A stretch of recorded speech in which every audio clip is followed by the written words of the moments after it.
كيفاش اختاروا المغاربه كنياتهم؟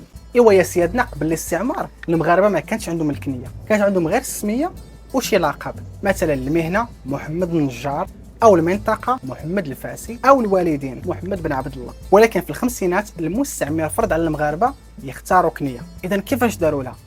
هذاك الشيء كان عشوائي على حسب المناطق، عطاوهم كنيات مختلفين والناس غير اختاروا، لان اغلبيه الناس ما عطاوش لذاك الامر اهميه.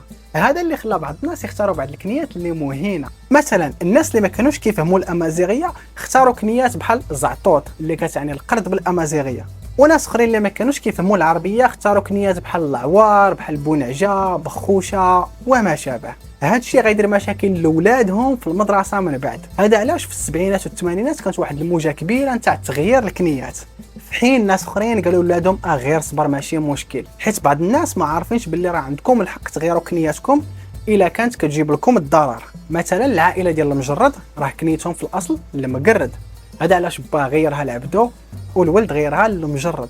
شنو هي كنيتك؟ واش كتعجبك ولا تبغي تبدلها؟